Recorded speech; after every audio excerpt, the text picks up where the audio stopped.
قابل قدر واجب الاحترام میرے معزز مسلمان بھائیوں، دوستوں، بزرگوں، آپ کے سامنے قرآن کریم فرقان حمید میں سے سورۃ التوبہ کی آیت نمبر 43 اور 44 تلاوت کی گئی ہے۔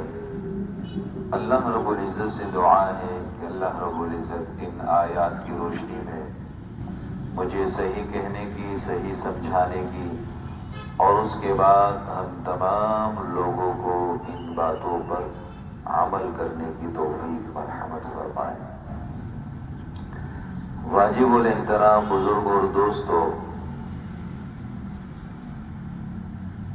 ایک تو رمضان المبارک کا مہینہ اللہ تبارک و تعالی نے ہماری زندگیوں میں ایک مرتبہ پھر ہمیں عطا فرمایا۔ اس پر ہم اللہ کا جتنا بھی شکر ادا کریں کم ہے، اور ساتھ ساتھ اس ماہ مبارک کو جس قدر ہو سکے ہم قیمتی بنانے کی کوشش کریں، اور یوں کہہ لیجئے، یوں سمجھ لیجئے، ممکن ہے کہ یہ ہماری زندگی کا آخری رمضان ہو، پھر ہمیں رمضان المبارک کی یہ بہاریں نصیب ہو یا نہ ہو، کسے معلوم ہے۔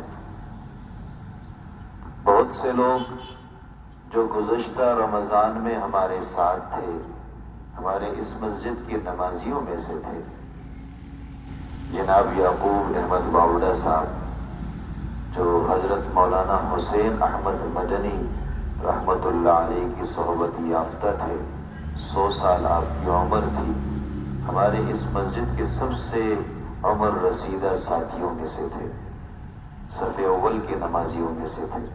یکم رمضان کو ان کا انتقال ہو گیا۔ تو بہت سے لوگ، دور جانے کی کیا ضرورت ہے، ہمارے اپنے بہت قریبی ساتھی، ہمارے نمازیوں میں سے، ہمارے جاننے والوں میں سے بہت سے لوگ آج وہ ہمارے ساتھ نہیں ہیں۔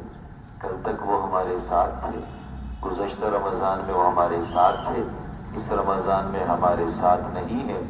کیا معلوم ہم میں سے کون آنے والے رمضان میں ہوں گے یا نہیں ہوں گے۔ اس وجہ سے اس کو اپنی زندگی کا آخری رمضان سمجھیے۔ جو آیت میں نے آپ کے سامنے تلاوت کی، اس آیت کو بنیاد بنا کر گزشتہ 2 جمعوں سے آپ کے سامنے زکوٰۃ کی اہمیت، زکوٰۃ کی فضیلت، اس عنوان پر بات چیت جاری ہے۔ آج کی نشست میں بھی اسی موضوع کو مکمل کرنے کی ہم کوشش کریں گے۔ دعا ہے کہ اللہ تبارک و تعالی حق بات کہنے کی، سمجھانے کی، اور اس کے بعد آخر میں ہم سب کو عمل کرنے کی توفیق مرحمت فرمائے۔ عزیزان محترم، زکوٰۃ اسلام کے بنیادی ارکان میں سے اہم ترین رکن ہے۔ نبی کریم صلی اللہ علیہ وسلم نے ارشاد فرمایا، تم اپنے مالوں کی حفاظت کرو زکوٰۃ کے ذریعے سے، اپنے بیماروں کا علاج کرو صدقے کے ذریعے سے، اور اپنے مصائب اور تکالیف اور پریشانیوں کا حل نکالو دعاؤں کے ذریعے سے، آہوزاری کے ذریعے سے۔ اور ایک روایت میں نبی کریم صلی اللہ علیہ وسلم نے اپنے شب معراج کے واقعے کو، جس موقع پر آپ کو جنت اور جہنم کا سیر کروایا گیا، اس کے مختلف حصوں کو ذکر کرتے ہوئے ایک موقع پر آپ نے یوں بھی فرمایا کہ کچھ لوگوں کو میں نے دیکھا کہ ان کے بدن پر کپڑے نہیں تھے، کچھ لوگوں کو میں نے دیکھا کہ ان کے جسم پر کپڑے نہیں تھے، اور چھیتروں کے ذریعے سے انہوں نے اپنی شرمگاہ کو چھپایا ہوا تھا۔ جبریل امین سے پوچھا، جبریل یہ کون لوگ ہیں کہ یہ ننگے ہیں، ان کے جسم پر کپڑے نہیں ہیں، ان کے بدن پر کپڑے نہیں ہیں، یہ اپنی شرمگاہ تو کو نہیں چھپا پا رہے ہیں، یہ کون لوگ ہیں؟ جبریل امین نے فرمایا، اللہ کے نبی، یہ آپ کی امت کے وہ لوگ ہیں جو زکوٰۃ نہیں ادا کیا کرتے تھے۔ تو زکوٰۃ نہ ادا کرنے کے بے شمار نقصانات ہیں۔ ادا کرنے کے بے شمار فوائد ہے۔ تو اس وجہ سے اللہ تبارک و تعالیٰ نے ہم پر کچھ چیزیں جسمانی طور پر فرض کیے، جیسے نماز ہے، اس کا تعلق جسم سے ہے۔ کچھ چیزیں اللہ تبارک و تعالیٰ نے ہم پر مالی اعتبار سے فرض فرمایا، جس کو آپ زکوٰۃ کہتے ہیں، اور زکوٰۃ کا معنی ہے پاکی کے، اور زکوٰۃ ادا کرنے کے بنا پر انسان گناہوں سے پاک ہو جاتا ہے، اس کا مال گندگی سے پاک ہو جاتا ہے، صاف ہو جاتا ہے۔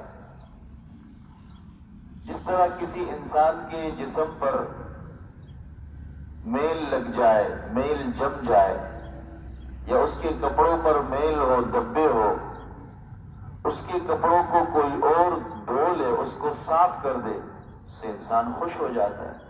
یا اس کے اپنے جسم پر میل کچیل ہو، وہ کیا کرتا ہے؟ غسل کرتا ہے، غسل کرنے کے بنا پر میل کچیل کو وہ دور کر دیتا ہے، جس سے اس کو راحت ہوتی ہے، خوشی ہوتی ہے۔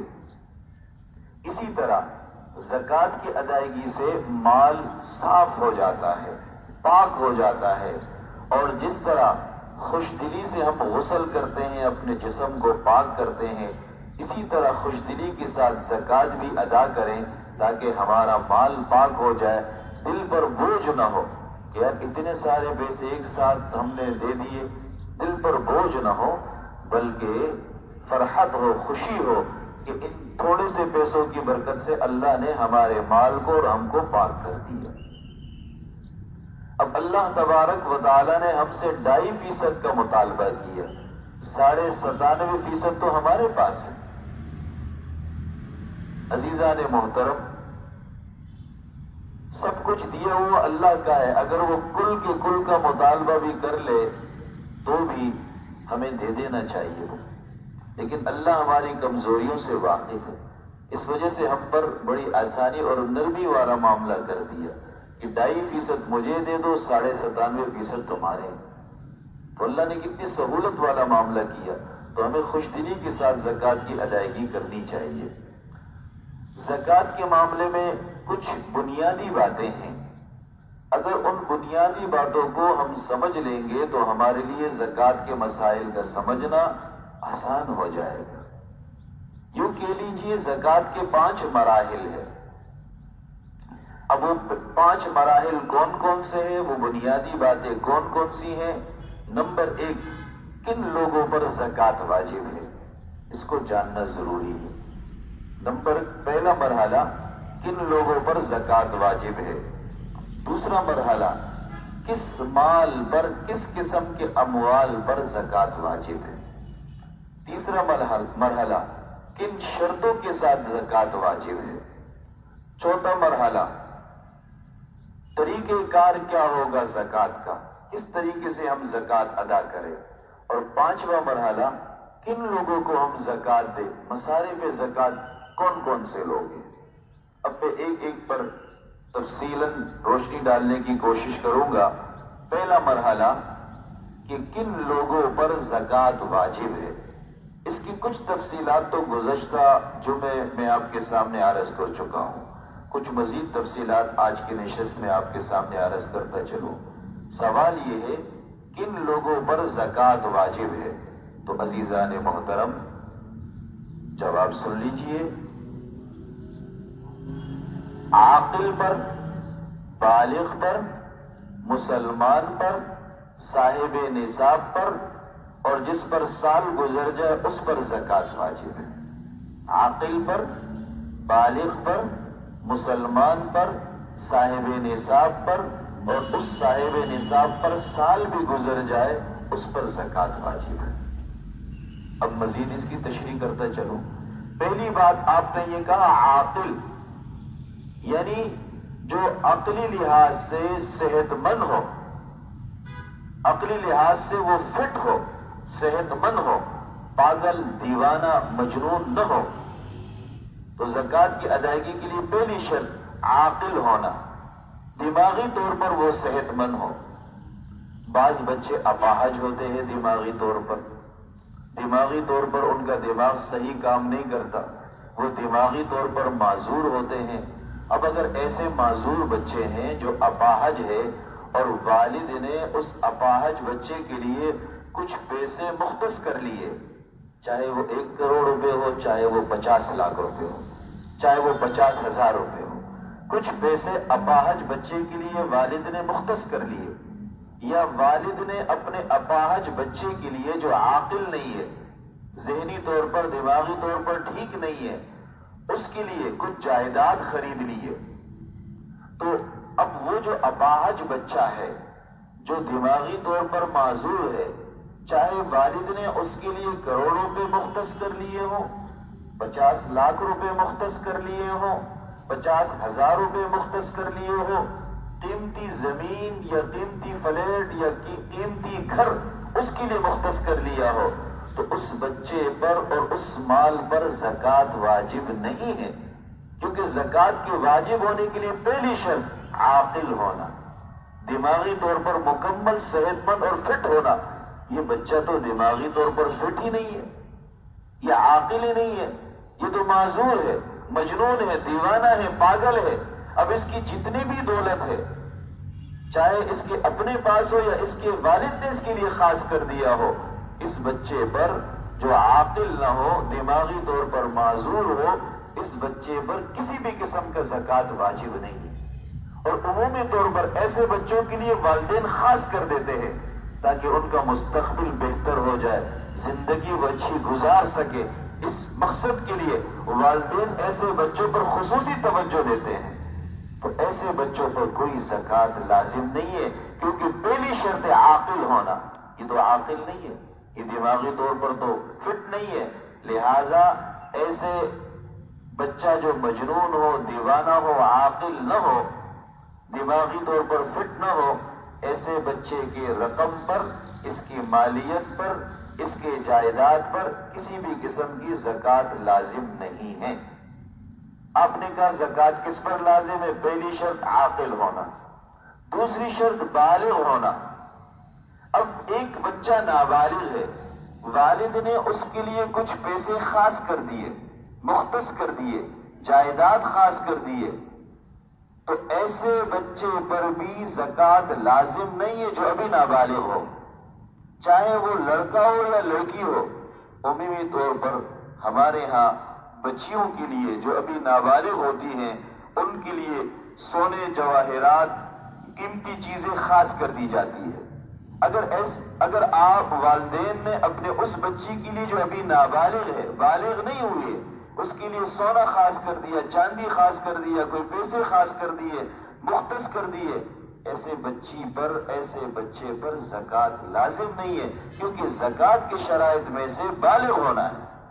یہ بچہ ابھی بالغ نہیں ہوا، تو نابالغ بچے کی دولت پر، نابالغ بچے کی جائیداد پر کسی بھی قسم کی زکوٰۃ لازم نہیں ہے۔ زکوٰۃ کے شرائط میں سے تیسری شرط مسلمان ہونا، عاقل ہونا، بالغ ہونا، مسلمان ہونا۔ اب ایک آدمی کافر ہے، جتنا بھی وہ صاحب ثروت ہو، تو اس پر زکوٰۃ لازم نہیں ہے، اس لیے کہ زکوٰۃ کے مکلف مسلمان ہے، غیر مسلم نہیں ہے۔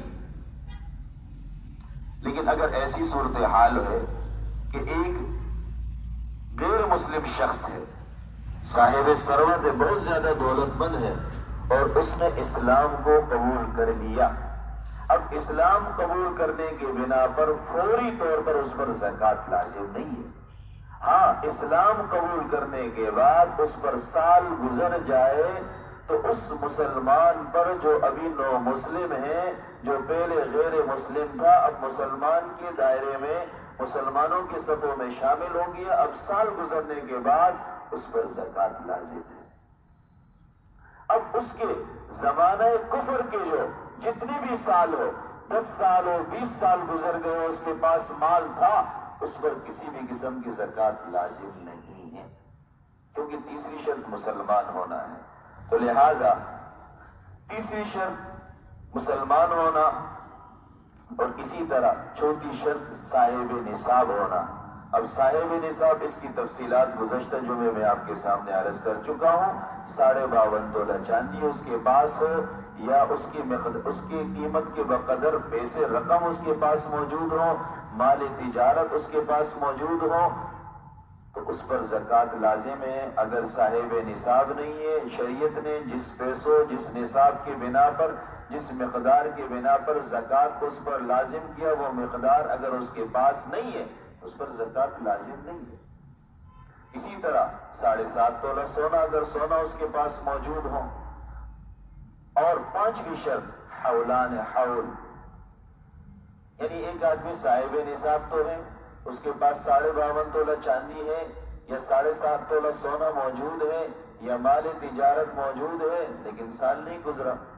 جب تک سال نہیں گزرے گا اس پر زکوٰۃ لازم نہیں ہوگا۔ زکوٰۃ کے واجب ہونے کے بعد سال کا گزرنا بھی شرط ہے۔ سال گزر جائے تو اس پر زکوٰۃ لازم ہے۔ یہ تو پہلا مرحلہ تھا، کن لوگوں پر زکوٰۃ لازم ہے۔ اب آئیے دوسرے مرحلے کی طرف، کن اموال پر زکوٰۃ لازم ہے۔ کن اموال پر زکوٰۃ لازم ہے، یہ دوسرا مرحلہ ہے۔ اس کی بھی کچھ تفصیلات میں آپ کے سامنے عرض کر چکا ہوں، مزید تفصیلات آپ کے سامنے عرض کرتا چلوں۔ اب کن اموال پر زکوٰۃ لازم ہے؟ کچھ چیزیں وہ ہے جو زمین کی پیداوار ہے، جس کو معدنیات آپ کہتے ہیں۔ اب معدنیات میں سے صرف سونے پر اور چاندی پر زکوٰۃ لازم ہے۔ زمین کی پیداوار جو معدنیات میں سے زمین کے خزانے، اس میں سے صرف سونا اور چاندی پر زکوٰۃ لازم ہے۔ دیگر چیزوں پر زکوٰۃ لازم نہیں ہے، تانبا ہے، پیتل ہے، بہت کچھ ہے اور زمین کی پیداوار میں سے قیمتی پتھر ہے، لیکن ان چیزوں پر زکوٰۃ لازم نہیں ہے۔ صرف اور صرف معدنیات میں سے سونا چاندی پر زکوٰۃ لازم ہے۔ نمبر 2، مال تجارت پر بھی زکوٰۃ لازم ہے۔ ایک آدمی ہے، وہ کچرے کی تجارت کرتا ہے، وہ گدے جمع کرتا ہے، وہ کاغذ جمع کرتا ہے، وہ پلاسٹک جمع کرتا ہے، کچرا جمع کرتا ہے، اس کی تجارت کرتا ہے، تو وہ مال تجارت ہوگی۔ اگرچہ کچرے کی کوئی ویلیو نہیں ہے، لیکن تجارت کی نیت سے وہ سب کچھ کر رہا ہے، لہذا اگر وہ نصاب کو پہنچ جائے اس پر زکوٰۃ لازم ہے۔ زکوٰۃ لازم ہے۔ تو میں نے آپ سے کہا مال تجارت پر زکوٰۃ لازم ہے۔ کوئی بھی مال ہو، کسی بھی قسم کا مال ہو، اگر تجارت کی نیت سے آپ خرید رہے ہیں، مثلا آپ کی نیت یہ ہے کہ یہ میں اتنے کا خریدوں گا اور اچھے پیسوں پر فروخت کر دوں گا، اضافی منافع رکھ کر فروخت کر دوں گا، اسی کو مال تجارت کہتے ہیں۔ مال تجارت کسی بھی قسم کا ہو اس پر زکوٰۃ لازم ہے۔ کن اموال پر زکوٰۃ لازم ہے؟ اس میں سے ایک سونا چاندی، ایک مال تجارت۔ نمبر 3، کرنسی پر زکوٰۃ لازم ہے، چاہے وہ کرنسی پاکستانی ہو، چاہے وہ کرنسی سعودی عرب کا ہو، چاہے وہ کرنسی ڈالر کی صورت میں ہو، ریال کی صورت میں ہو، ہر قسم کی کرنسی پر زکوٰۃ لازم ہے۔ یہ سونا چاندی کے حکم میں ہے، اس وجہ سے اس پر زکوٰۃ لازم ہے۔ اسی طرح زمین کے پیداوار میں سے سبزیاں ہیں، کھجور ہے، پھل ہے، بہت کچھ ہے، تو زمین کی پیداوار پر بھی زکوٰۃ لازم ہے، لیکن اس کو آپ عشر کا نام دیتے ہیں، اس کو آپ عشر کا نام دیتے ہیں۔ اب آپ شہری لوگ بیٹھے ہوئے، شہر میں پیداوار نہیں ہے، لہٰذا میں اس کی تفصیل کی طرف بھی نہیں جاؤں گا۔ یہ تو گاؤں دیہات والوں کے لیے ہے، وہ ان کے لیے اس کی تفصیلات ہو، وہ اگر پوچھنا چاہے تو انفرادی پوچھ سکتے ہیں۔ اسی طرح 5ویں قسم کے اموال جس پر زکوٰۃ لازم ہے وہ جانور ہے۔ کون سے جانور؟ گائیں، بکریاں، بیل، بھینس، اونٹ، ان پر بھی زکوٰۃ لازم ہے۔ اس کا ایک خاص نصاب ہے۔ شہری لوگ گائیں بھینس بھی نہیں پالتے، ڈبے کے دودھ پینے والے لوگ ہیں، یہ تو اصلی چیز کھائے تو ان کو الٹی ہو جائے، ان کا معدہ خراب ہو جائے، یہ نقلی چیزیں کھانے والے میری طرح۔ تو بہرحال شہری لوگ جانور نہیں پالتے، لہذا جانوروں کی تفصیل کی طرف بھی میں نہیں جاؤں گا، اگر کوئی پوچھنا چاہے تو انفرادی پوچھ لے۔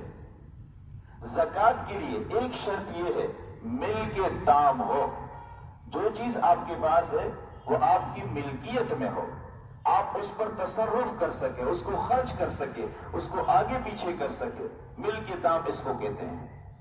اب آپ کے پاس کوئی چیز ہے مل کے تام کی صورت میں، مکمل آپ اس کے مالک ہیں، اس میں آپ تصرف کر سکتے ہیں، تب جا کر اس چیز پر زکوٰۃ لازم ہوگی۔ اب آپ ضمانت کے طور پر چیزیں رکھواتے ہیں، جس کو فقہ کے اصطلاح میں رہن کہتے ہیں۔ ایک آدمی نے کوئی جرم کیا اور وہ جیل میں بند ہو گیا، اب آپ اس کو چھڑانے گئے اور آپ نے 50,000 روپے، لاکھ روپے یا کروڑ روپے جو بھی رکھوا لیے، زر ضمانت جس کو کہا جاتا ہے۔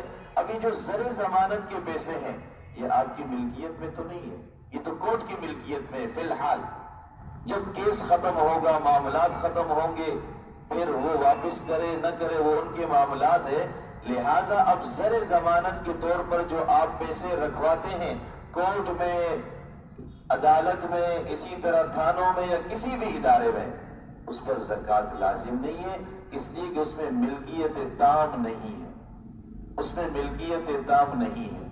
اسی طرح آپ گھر کرائے پر لیتے ہیں اور اس پر آپ ایڈوانس کے طور پر کچھ رقم رکھواتے ہیں، اب جس نے ایڈوانس کے طور پر رقم لیا اس پر بھی زکوٰۃ لازم نہیں ہے، اور آپ نے دیا آپ پر بھی زکوٰۃ لازم نہیں ہے، اس لیے کہ اس میں مل کے تام نہیں پایا جا رہا۔ پیسے آپ کے ضرور ہے لیکن آپ اس پر تصرف نہیں کر سکتے، جب تک آپ اس کے گھر میں رہ رہے ہیں وہ پیسے بھی واپس نہیں کرے گا، یہ مل کے تام نہیں ہے۔ لہٰذا زر ضمانت کے طور پر جو رقم رکھوا دی جائے اس پر کوئی زکوٰۃ لازم نہیں ہے، اس لیے کہ اس میں مل کے تام نہیں ہے۔ جہاں تک قرضے کا مسئلہ ہے، قرضہ ایک رقم کی صورت میں ہے یا آپ نے سامان لے لیا ہے اس کے بدلے میں آپ کو پیسے دینے ہیں، یہ جو دونوں قسم کے قرضے ہیں، ایک قرضہ دینے والا ہے اور ایک لینے والا ہے۔ اب جو قرضہ لینے والا ہے اس پر تو زکوٰۃ نہیں ہے، وہ تو مجبور ہوگا، اس وجہ سے اس نے قرضہ لیا ہوگا۔ جو قرضہ دینے والا ہے اس پر اس پیسوں کی زکوٰۃ لازم ہے، اس میں ملکیت تام حاصل ہے، کسی وقت بھی وہ اس سے لے سکتا ہے، یا اس نے اس کے ساتھ کوئی وقت خاص کیا ہوگا، اس وقت کے بعد اس کو وہ پیسے مل جائے گا۔ تو قرضہ دینے والے پر تو اس پیسوں کی زکوٰۃ ہے، قرضہ لینے والے پر اس پیسوں کی زکوٰۃ نہیں ہے۔ یہ تو وہ قرض ہے جو آپ نے پیسوں کی صورت میں لے لیا یا سامان لے لیا، پیسے واپس کرنا ہے۔ ایک قرضہ وہ ہے جو آپ کی محنت کے بدلے میں ہے، آپ فیکٹری میں کام کر رہے ہیں، آپ کے پیسے فیکٹری والوں کے پاس جمع ہے تنخواہ کی صورت میں، ابھی یکم نہیں آیا، یکم کو فیکٹری والے آپ کو تنخواہ دیتے ہیں، لیکن 8-10 دن 15 دن آپ نے کام کر لیے، پیسے آپ کے ان کے پاس جمع ہے، یہ قرضہ محنت کے بدلے میں ہے، اس پر کوئی زکوٰۃ لازم نہیں، اس پر کوئی زکوٰۃ لازم نہیں ہے۔ اسی طرح مہر کی جو رقم ہے آپ نے ابھی تک ادا نہیں کیا، آپ کی بیوی کے پاس نہیں پہنچا، نہ اس پر زکوٰۃ ہے نہ آپ پر زکوٰۃ ہے، اس کی ادائیگی نہیں ہوئی۔ اگر ادائیگی ہو جائے، بیوی کے پاس آ جائے، وہ پہلے سے صاحب نصاب ہے تو اس پر زکوٰۃ لازم ہے اور نہ زکوٰۃ لازم نہیں ہے۔ اب یہاں پر یہ مسئلہ بھی سن لیجئے کہ قرض کے طور پر کسی کو زکوٰۃ دینا، آپ کے پاس آپ کا کوئی عزیز آ گیا، کوئی دوست آ گیا، مجبور ہے، پریشان حال ہے، اور وہ آپ سے مدد مانگ رہے ہیں یا وہ آپ سے قرض مانگ رہے ہیں اور آپ کے پاس دینے کے لیے زکوٰۃ کے علاوہ کوئی رقم نہیں ہے، تو کیا آپ اس دوست کو زکوٰۃ کے پیسے بطور قرض کے دے سکتے ہیں اور آپ کی زکوٰۃ کی ادائیگی ہو جائے گی یا نہیں ہوگی؟ آپ کا وہ جو مجبور رشتہ دار آپ کے پاس آیا اور آپ کے پاس زکوٰۃ کے مد میں پیسے موجود ہیں، آپ اس کو قرض دے رہے ہیں لیکن زکوٰۃ کی نیت سے دے رہے ہیں تو یہ دینا جائز ہے اور آپ کی زکوٰۃ کی ادائیگی بھی ہو جائے گی۔ لیکن آپ نے کسی کو قرض دے دیا، اب وہ واپس نہیں کر سکتا، آپ اس قرض کو زکوٰۃ کے طور پر معاف نہیں کر سکتے، اس لیے کہ قرض دیتے ہوئے تو آپ نے زکوٰۃ کی نیت نہیں کی، یا تو آپ زکوٰۃ کی نیت کر رہے ہیں، قرض دیتے ہوئے زکوٰۃ کی نیت کر رہے ہیں تو یہ تو ٹھیک ہے، آپ کا قرض دینا بھی ٹھیک ہے اور زکوٰۃ کی ادائیگی بھی ٹھیک ہے۔ آپ نے قرضہ دے دیا، وہ زکوٰۃ کی رقم نہیں ہے، بعد میں وہ دے نہیں پا رہا اور آپ کہتے ہیں میں زکوٰۃ میں معاف کر دیتا ہوں، تو معاف نہیں کر سکتے آپ۔ ہاں، اگر آپ کے پاس زکوٰۃ کی رقم ہے آپ اس کو دیں گے، وہ قرض جو آپ سے لیا تھا وہ پیسے واپس کر دے اس پیسوں کے بدلے میں، تو یہ جائز ہے۔ لیکن دیے بغیر آپ کا نیت کرنے سے زکات کی ادائیگی نہیں ہوگی۔ اسی طرح نیت کا مسئلہ، آپ نیت کے بغیر سارے پیسے خرچ کر دیں جتنے بھی آپ کے پاس ہے، آپ کی زکات کی ادائیگی نہیں ہوگی۔ زکات کی ادائیگی کے لیے نیت ضروری اور شرط ہے۔ اب زکات کی نیت کب کریں گے ہم؟ عزیزان محترم، دو صورتوں میں سے کسی ایک صورت میں آپ نے نیت کر لی تو آپ کی زکات کی ادائیگی ہو جائے گی۔ ایک صورت تو یہ سال بعد آپ حساب کتاب کرتے ہیں، حساب کتاب کرتے ہوئے آپ نے زکات کی رقم کو اپنے اصل رقم سے علیحدہ کر دیا، اس وقت آپ نے نیت کر لی تھی زکات کی، اب وہ پیسے آپ دیتے جا رہے ضرورت مندوں کو، محتاجوں کو، اور دیتے ہوئے آپ نیت نہیں کر رہے تو بھی آپ کی زکات کی ادائیگی ہو جائے گی، کیونکہ آپ نے نکالتے ہوئے نیت کر لی۔ دوسری صورت یہ، آپ نے نکالتے ہوئے نیت نہیں کی، دیتے ہوئے نیت کر لی تو بھی زکات کی ادائیگی ہو جائے گی۔ تو علیحدہ کرتے ہوئے آپ نیت کر لیں یا دیتے ہوئے نیت کر لیں تو آپ کی زکات کی ادائیگی ہو جائے گی۔ علیحدہ کرتے ہوئے آپ نے نیت نہیں کی، دیتے ہوئے آپ نے نیت نہیں کی، آپ 50 کروڑ روپے بھی دے دیں تو آپ کی زکات کی ادائیگی نہیں ہوگی۔ تو زکات میں نیت کا ہونا ضروری ہے، نیت کے بغیر آپ جتنا بھی زکات دے دیں اس کی ادائیگی نہیں ہوگی، وہ زکات شمار نہیں ہوگا۔ اسی طرح ایک آدمی پر زکات لازم ہو گیا، وہ صاحب نصاب ہے، صاحب ثروت ہے، ادھر زکات لازم ہو گیا، ادھر سے وہ بندہ فوت ہو گیا، زکات لازم ہو گیا، بندہ فوت ہو گیا۔ اسی طرح دوسری صورت، ایک آدمی پر زکات لازم ہو گیا، جس مال کی بنا پر اس پر زکات لازم ہو گیا تھا اس مال میں اس کو نقصان ہو گیا، وہ دیوالیہ ہو گیا، اس کی فیکٹری کو آگ لگ گئی، کوئی اور مسئلہ ہو گیا، سارا مال چلا گیا اس سے، تو دونوں صورتوں میں زکات معاف ہو گیا۔ پہلی صورت کہ اس پر زکات لازم ہو گیا تھا، وہ فوت ہو گیا، فوت ہوتے ہی اس کی زکات ساقط ہو گیا، اب اس کے ورثاء پر اس کے پیسوں میں سے زکات کی ادائیگی لازم نہیں ہے، ہاں وفات سے پہلے اس نے وصیت کی، پھر تہائی مال سے زکات ادائیگی لازم ہے، اگر وصیت نہیں کی تو زکات ساقط ہو گئی۔ دوسری صورت، زکات لازم ہوا تھا، جس مال کی بنا پر زکات لازم ہوا تھا وہی مال ہلاک ہو گیا، ختم ہو گیا، آپ کے پاس نہیں ہے، اب زکات آپ پر لازم نہیں ہے، زکات ساقط ہو گیا۔ اسی طرح عزیزان محترم، یکم رمضان المبارک کو بینک والے آپ کے اکاؤنٹ میں جتنے بھی پیسے ہوتے ہیں اس میں سے آپ کہیں یا نہ کہیں وہ زکات کی وصولی کر لیتے ہیں، کٹوتی کر لیتے ہیں۔ اب بینک والے آپ کی رقم میں سے جو زکات کی کٹوتی کرتے ہیں تو آپ کی زکات کی ادائیگی ہو چکی ہے، اب مزید اس پیسوں میں زکات دینا کوئی لازم نہیں ہے، لازم نہیں ہے۔ لیکن بہتر یہ ہے ہمارے حکمران اور ہمارے بینک والے احتیاط نہیں کرتے، احتیاط نہ کرنے کی بنا پر پتہ نہیں وہ مصرف پر خرچ کرتے یا نہیں کرتے، تو ایسی صورت میں بہتر یہ ہے، علماء یہ کہتے ہیں یکم رمضان سے پہلے آپ درخواست دے دیں کہ میں اپنی زکات کی ادائیگی خود کروں گا، آپ کٹوتی نہ کریں، وہ کٹوتی نہیں کریں گے، یہ صورت بہتر ہے۔ لیکن آپ نے درخواست نہیں دی، کٹوتی کر لی تو آپ کی زکات کی ادائیگی ہو گئی، اور گناہ و ثواب ان لوگوں پر ہے۔ احتیاط سے وہ کام کریں گے تو ان کو ثواب ملے گا، بے احتیاطی کریں گے گناہ ملے گا، ان پر ہے، آپ کے سر سے معاف ہو گیا۔ اسی طرح بعض لوگ بڑے ہوشیار ہیں، ایسی ہوشیاری کس کام کی؟ وہ زکات سے بچنے کے لیے اپنے آپ کو غیر مسلم لکھواتے ہیں، زکات سے بچنے کے لیے اپنے آپ کو غیر مسلم لکھواتے ہیں کہ میں مسلمان نہیں ہوں۔